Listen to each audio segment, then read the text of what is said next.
built by the Japanese in about 1980. It was sort of well ahead of its time, but there's like a big resort building and golf course and things like that. So it sort of went into decline, but now it's sort of getting a bit of a resurgence. I think with COVID, people reassess their lives. You know, rather than just work. Maybe they want to have some live as well. Yeah. That's the school. School, yeah.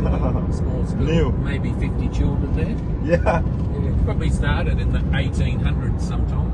Like just for the farmers' children that would ride in there on horseback. Yeah, truly. And then that's some Frisian dairy cattle. Yeah. For scenic rim milk. It's coming up to be a nicer day. It's actually been unseasonably cool. Like, I think yesterday morning was about 12 degrees in the morning. So normally this time of year gets quite hot. So it's unusual weather. Certainly the jacaranda trees stand out.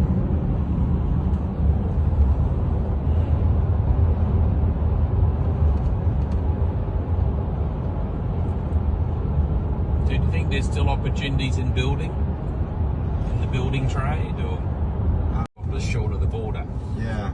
You see down here, there's the interstate railway line from Brisbane to Sydney, that rail bridge. This rail line runs through the property that we're going to. The property that I'm leasing down here and I've got an option to buy is 1,272 hectares.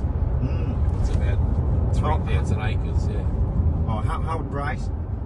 Price? Yeah. Oh, tens of millions. 10 million. No, tens of millions. I saw there was a cattle property sold in the Northern Territory. You can run 4,000 breeders, like female cattle for calves. It's sold for 125 million.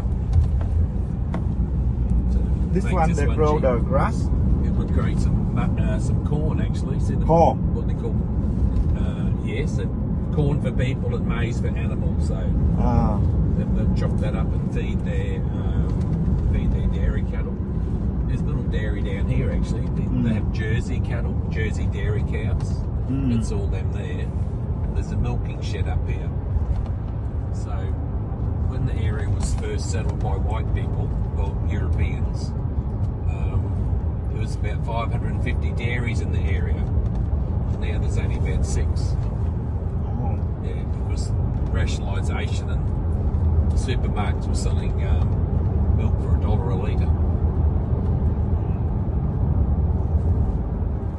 So the railway line's over there now, so sort of heading south down here. But with the season, it's been, with all the rain, it's almost been too wet. Normally people are complaining that any flood in this area?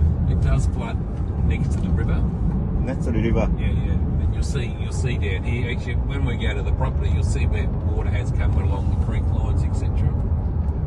But I'm fairly fortunate because back at the factory, we've got irrigation water. Yes. And at the other property, we've got the Albert River. And then down at this property, So this area, can we make the irrigation from the land, the water from land, cái đó gọi là gì chứ? Irrigate. Irrigate. Here. Yeah, this area. Yes. The council they allow us. Yes. To do. Yes, that crop you saw back there, that maize, the corn, it's irrigated. It's got a centre pivot irrigator, like the one we saw just south of the factory. The big boom arm that swings through. They're good because we've got one that's 250 metres long, and when it goes a circle, it covers 25 hectares. So you can really put a lot of livestock there. I was saying to Steve too, we've got a guy coming to see me about chicken farming next Tuesday. Yes, chicken farm. Yeah, he's built another. Still relatively new. Yeah. So long. Yeah, a bit of a trend now for black cattle, like Angus type cattle for meat. So there's a premium for that. There's a demand for Angus meat.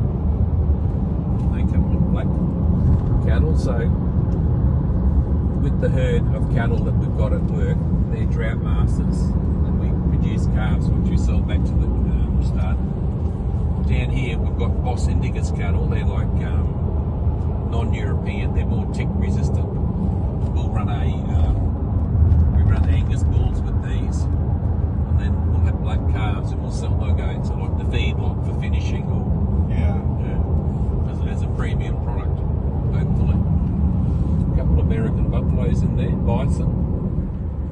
See little homes up there just for sitting out in the bush and having some open space around them.